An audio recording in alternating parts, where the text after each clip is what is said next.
The NASCAR world feels pretty uneasy right now. You know those moments when something goes down in the sport that completely divides the entire garage.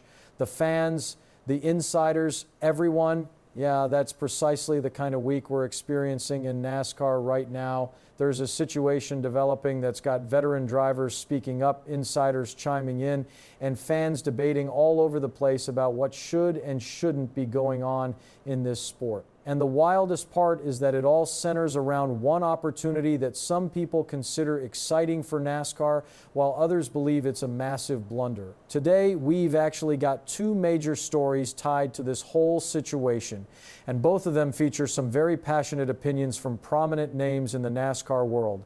And trust me, some of the remarks made this week are the kind of statements that are absolutely going to spark conversation. But before we get into it, if you're a passionate NASCAR fan like me and you enjoy discussing what's happening in the sport each week, do me a quick solid.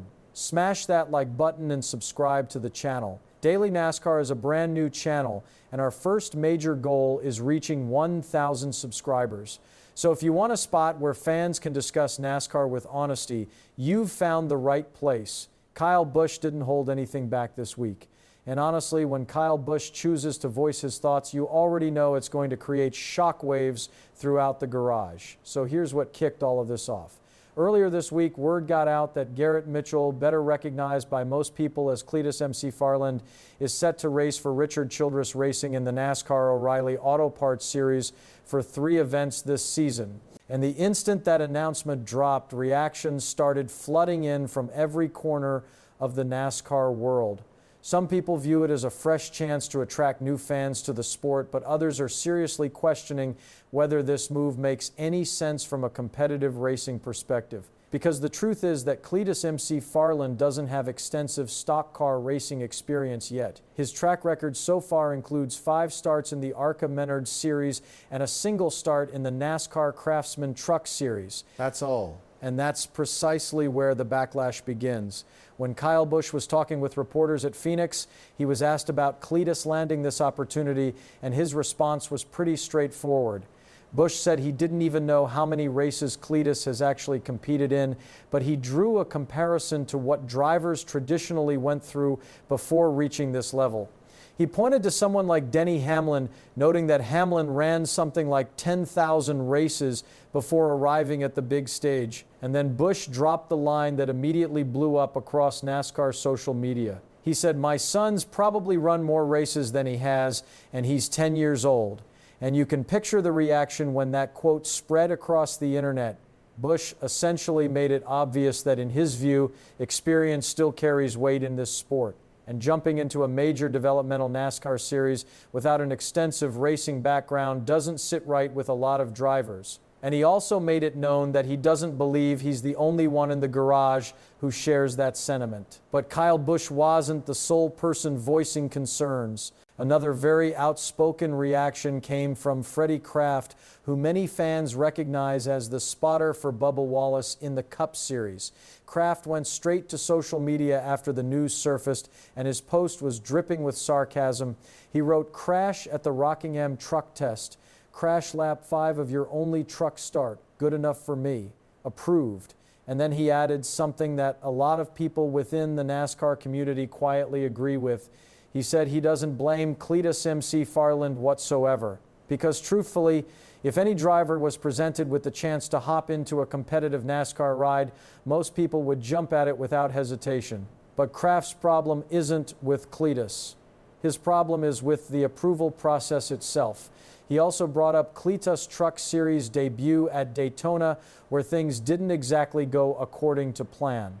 During that race, McFarland had an early spin that ended his day prematurely. Kraft said NASCAR was honestly fortunate that the situation didn't escalate into a much larger wreck. He explained that when Cleetus spun, he went down the track instead of up, and because he was running inside the top 10 at the time, that could have easily wiped out half the field if circumstances were slightly different. Kraft even said it was nothing but dumb luck that he didn't take out half the field, and his primary concern is safety. He actually went out of his way to acknowledge that Cleetus seems like a genuinely good person and someone who clearly possesses car control in the videos people watch online. But in Kraft's opinion, that doesn't mean he's prepared for NASCAR competition at this stage. And that's the argument you're hearing from a lot of traditional voices in the sport right now.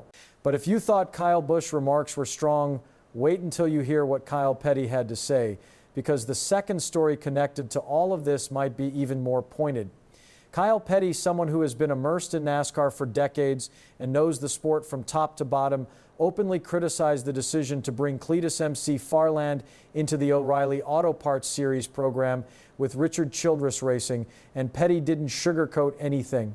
His primary concern is that Mitchell's enormous online popularity may have played a larger role in this opportunity than his actual racing credentials. And that's where the debate gets truly fascinating, because Cleetus McFarland has cultivated a massive following online, especially on YouTube, where millions of viewers consume his racing content. For NASCAR, from a marketing standpoint, that kind of reach is incredibly valuable. But Petty is raising a legitimate question.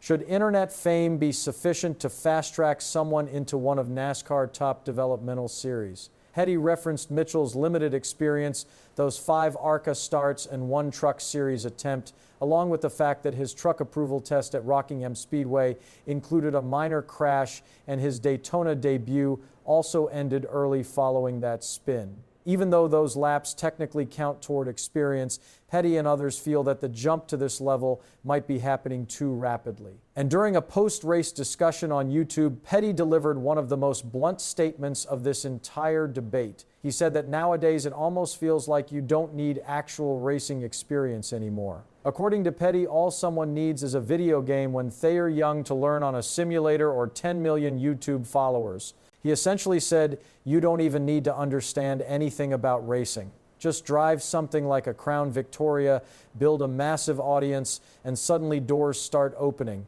Now, to be fair, Petty did acknowledge something significant. He admitted that when he entered NASCAR back in the late 1970s and early 1980s, he was also very young and inexperienced.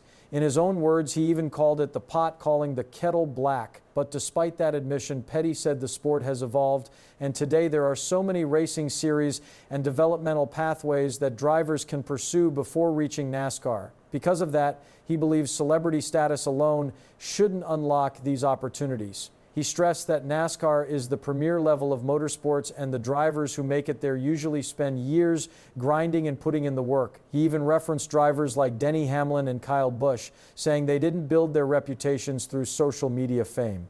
They earned it through results on the racetrack. And then Petty delivered perhaps his most direct statement of all. He said that if someone is merely an internet sensation, they really don't belong racing at the Cup level, and maybe not even at the O'Reilly level yet either. But here's the thing, not everybody agrees with that perspective. There are also people within NASCAR who see Cleetus McFarland's presence as a tremendous opportunity for the sport. One of those people is Dillon, the Richard Childress Racing driver and grandson of team owner Richard Childress. Dillon actually endorsed the idea of bringing Cleetus into the program, viewing it as a way to connect NASCAR with an entirely new demographic. And when you consider it from that angle, it absolutely makes sense. Cleetus has millions of followers who may not typically watch NASCAR races, and bringing someone like that into the garage could introduce the sport to a completely untapped fan base. Even Cleetus himself has been quite transparent about how he views this opportunity. He's not out here claiming he wants to leap straight to the NASCAR Cup Series. In fact, in conversations with Dale Earnhardt Jr., Mitchell has discussed wanting to continue racing in different series and keep building experience one step at a time. He's made it clear that he wants to learn, improve, and prove himself on the track, not simply coast on his internet fame. And now everything is building toward a massive moment. Cleetus McFarland is expected to make his O'Reilly Auto Parts Series debut at Rockingham Speedway on April 4th. That race is going to be enormous for more than just his career, because depending on how he performs there, it could determine whether he earns his next planned start at Talladega Superspeedway. So this first race isn't just another entry on the schedule. It's essentially a proving ground, not just for Cleetus McFarland, but for the entire concept of bringing internet personalities into NASCAR competitive ladder. And you better believe the entire NASCAR community is going to be watching closely. Drivers, teams, fans, analysts, everybody wants to see what unfolds when the green flag drops. Because at the end of the day, this whole debate really boils down to one question. Can someone demonstrate they belong on the track even if they didn't follow the traditional route to get there? And honestly, we're about to get our answer. Now I want to hear from you. Do you side with Kyle Busch and Kyle Petty that drivers should earn their spot through years of racing experience? Or do you think someone like Cleetus McFarland bringing new fans into the sport is actually a positive thing for NASCAR? Drop your take down in the comments, because this is one of those debates NASCAR fans are definitely divided on. And if you appreciated this kind of honest NASCAR discussion, make sure you smash the like button on the video and subscribe to the channel. Like I mentioned earlier, Daily NASCAR is a brand new channel, and our first major goal is reaching 1,000 subscribers. So if you're a genuine NASCAR fan who enjoys talking about the sport, the drivers, and everything happening behind the scenes, this is the place for you. Thanks for watching, and I'll catch you in the next one.